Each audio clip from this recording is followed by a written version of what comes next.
Hi and welcome back to my channel. Today I wanted to talk to you about a subject that I saw recently on a couple of YouTube videos, and it's about whether it's the guitar or if it's the amp that is the most important in your setup, and would you spend more money on the guitar or would you spend more money on the amp? And the answer to this question that they gave, and this was on the Andertons website, was that it depended on what you were actually doing. I think Robert Chapman said that if he was gigging, he would need a better amp and the guitar was less important. Whereas if he was at home, Lee Anderton said that he feels that the guitar might be more important and the amp less important. And I think that that's a pretty good answer. The home use, for which relates to me, I think the amp doesn't need to be as good or have the investment as high as the guitar. In reality, neither needs to be good. I mean, you could get affordable gear and be quite happy, but just to talk about this for the sake of talking about it, because we're all gearheads and we love to talk guitar. For me, in my home situation, I prefer to spend money on the guitar and less on the amp. And it's been an ongoing not struggle I suppose, but it's an ongoing adventure for me to find an amp setup, pedal setup that suits my needs. So I wanted to investigate that tonight and just let you know where I've arrived after a very long journey and many iterations of my setup to where I am today, where I feel fairly happy with what I've got for what I do, and that is just play at home. So let's go ahead and investigate this further.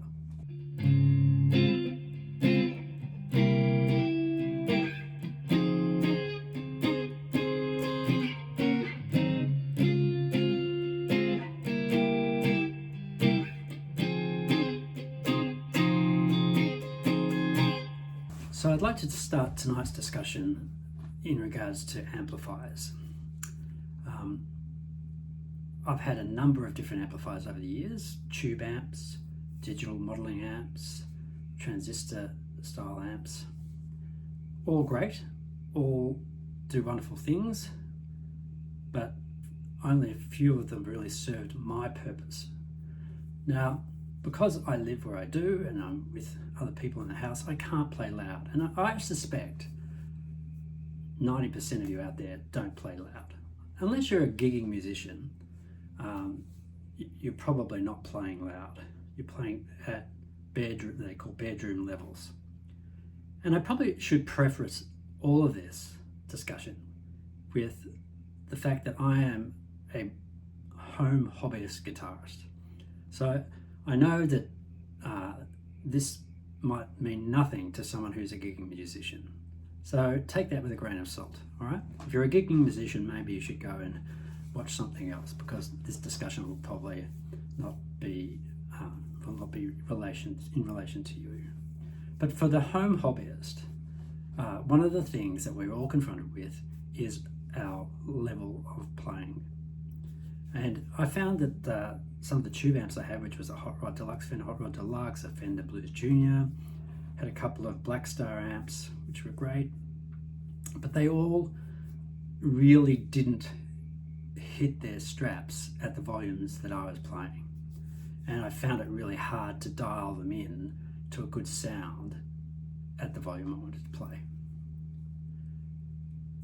From there, I moved into the Fender Champion series, which is a transistor style amp, and I just found it a bit lacking.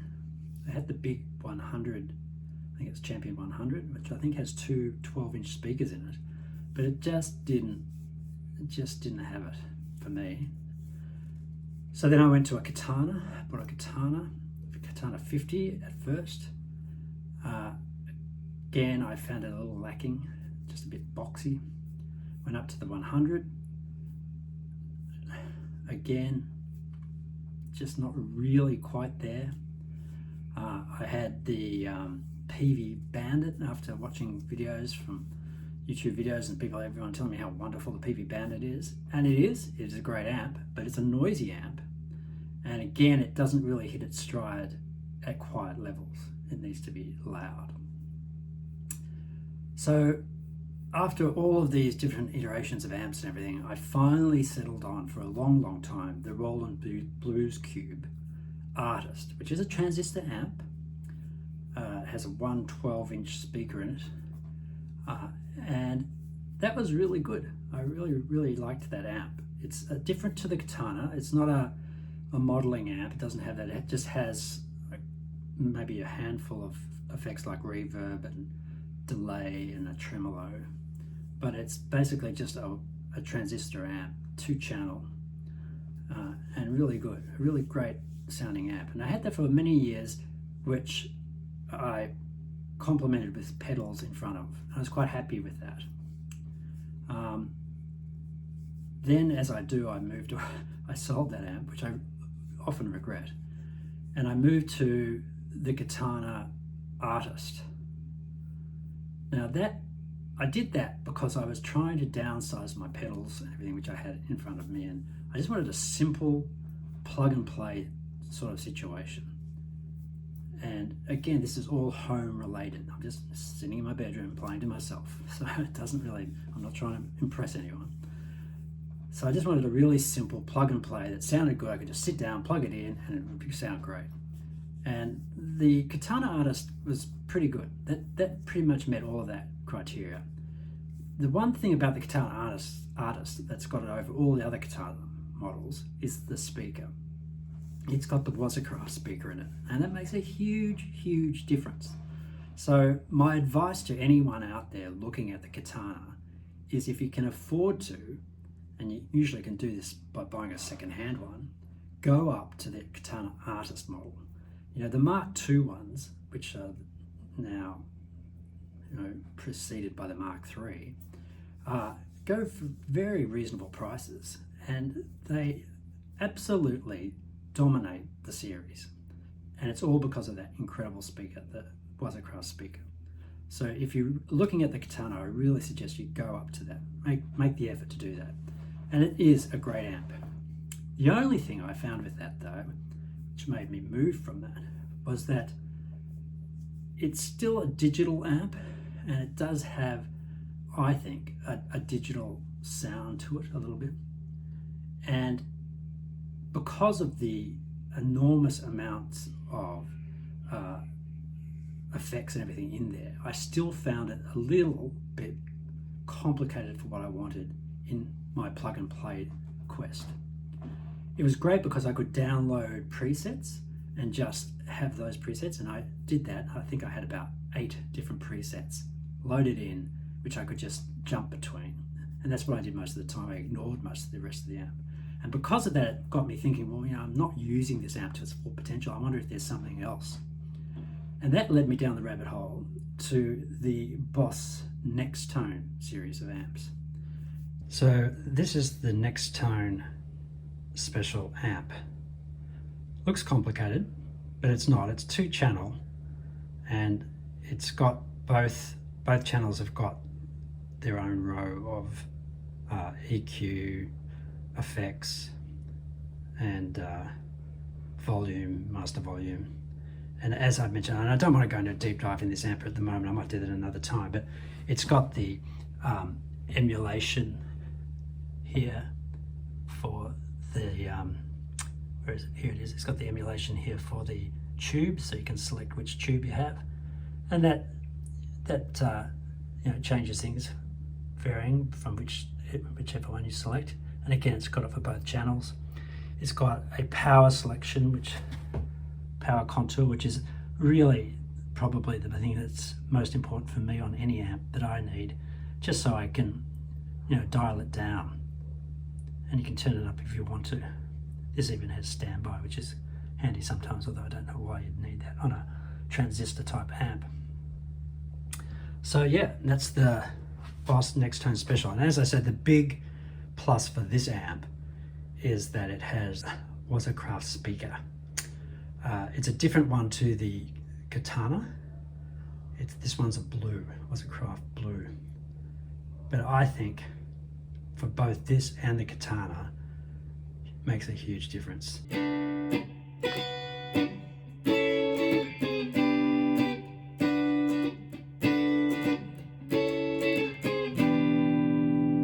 So the wash up on the discussion of the amps, I feel, is that you want an amp, and again, this is just for the home player, you want an amp that you can play and sounds reasonable at a low level.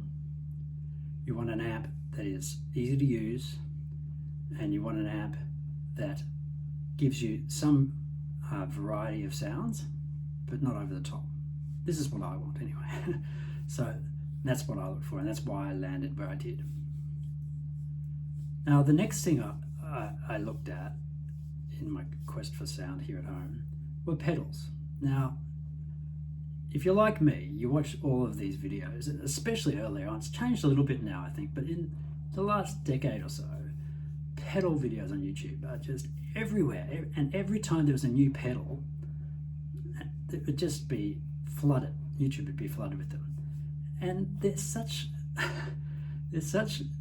toys, pedals, you know, they're such an easy get, aren't they? They're not super expensive, most of them anyway. Well, they weren't. They're not super expensive, so they're an easy buy now sort of proposition.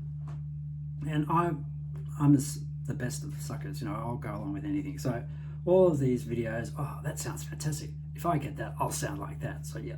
So I ended up with this pedal board with maybe 10 pedals on it. And I think at one stage I added up the value of that pedal board. It was maybe $1,000 more. For me, here, sitting at home playing, ridiculous, ridiculous. A lot of fun, and there's nothing wrong with it. You know, you can do whatever you want. But for me, when I really sat back and thought about it, I think, what am I doing? I don't even use half these pedals. I wouldn't know, I don't play well enough to justify having these pedals. And it really was just a bit of a, you know, it was as I said, buy now sort of experience. So I sat myself down and I thought, you know what, I'm going to simplify all this. And I went down the road of a modeler, multi-effects unit sort of thing, I mean. So, and I tried a couple. I tried the Head Rush, I tried the Velaton, I tried the Boss. Again though, the trouble with those were that they were complicated, and they also, I found, hard to dial in a really good sound. Now, maybe with those you need to have an FRFR cabinet to really get the best response from those, rather than trying to play them through a guitar amp, which is what I was doing. I don't know. Maybe you need good studio speakers, which I don't have. But I just found that whole experience didn't work for me. So I went back to pedals. And again, I built up a pedal board. This time I was a bit more modest though, but you know, as you go down these rabbit holes, you find that whereas when you started off, you're buying, you know, cheap Boss pedals, things like that. By the end of it though, I was buying boutique sort of pedals, Bomplers and you know, different ones. I can't remember the brands now, but different ones. So I was spending more and more as I went down the rabbit hole. And I again ended up in a spot where I thought, again, I've got all these incredible pedals and that, which I just don't think I need. And I struggled dialing in a tone that I really wanted to. I've got to say though, I love pedals and they're a lot of fun. And I still have one or two of them in my setup.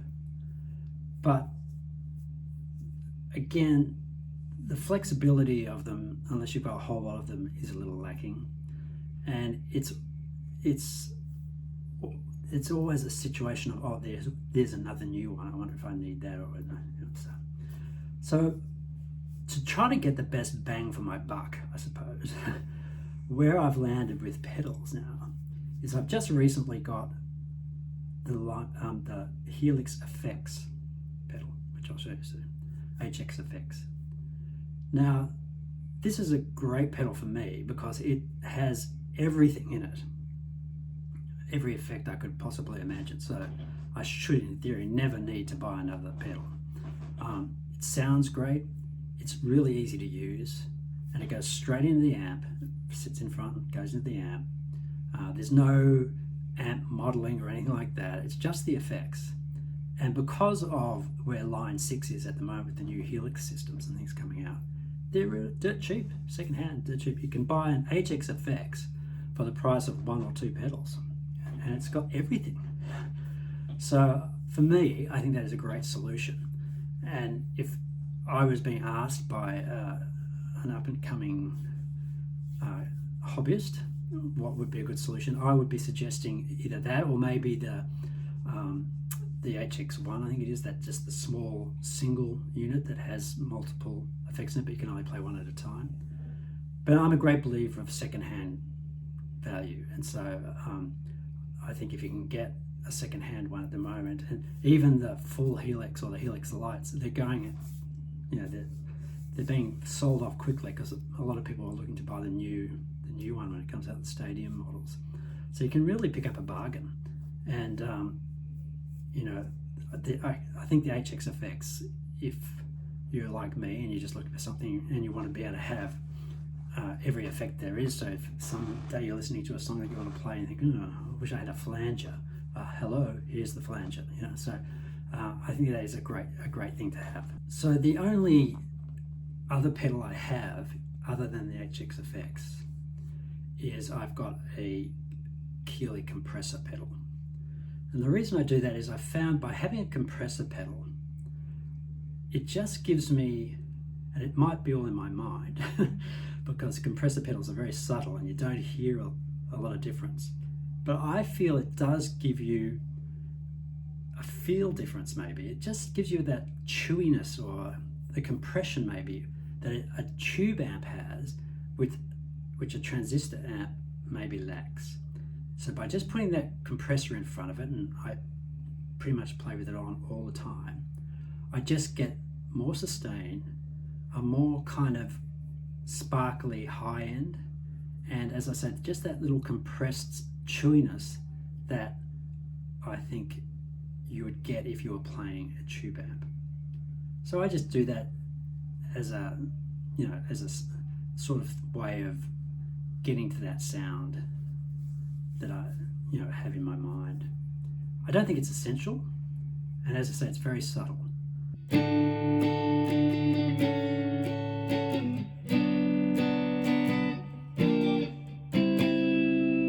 So where does this leave this conversation? For me, I prefer to spend money on guitars than amps. The guitar is the interface. It's the thing that I'm touching, it's the thing that I feel, it's the thing that I look at, that I get the most joy out of. So for me, that's where I'm going to put my money. And it's not a sound thing. It's nothing. It really is just, I prefer to put money into a guitar because that's where I'm really going to notice it more at home. As I said, and as the discussion on other channels was, I think when you're playing to an audience or gigging, definitely more money needs to be spent on the amp because that's such an important thing. The sound is what's really important, but that's not here for me. Although, of course, I want a good sound, but that is possible, I believe, at a more economical price with amps. And look, this is all subjective, and it doesn't really matter what you do or where you spend your money. If it's your money, you do whatever you want with it. And I think, there's no right or wrong. There should be no arguments about which is better or which is worse. It just is whatever suits you. All I'm trying to do here is offer some experience that I've had in the 10 or 15 years now that I've been mucking around with all this, and all the ups and downs that I've gone through, and all the buying and selling that I've done, where I've landed today. And that is with nice guitars, affordable amps, and an affordable pedal sort of effects platform. And I can pretty much get any sound I want to get, or any sound that I need, from that setup. So anyway, look, that's it from me. I hope you enjoyed that. It's a bit of a rant, but I think it's interesting, and I'd be really interested if anyone watches this video to get some feedback, what you think is best, or what sort of gear that you have, because after all, that's what we're here for, and that's what we all enjoy doing. So I encourage you to keep chasing that elusive sound, keep chasing that elusive guitar, and most of all, just have a lot of fun. And let's share our experiences and be nice to each other, and keep on rocking. So I'll see you in my next video. Cheers, guys.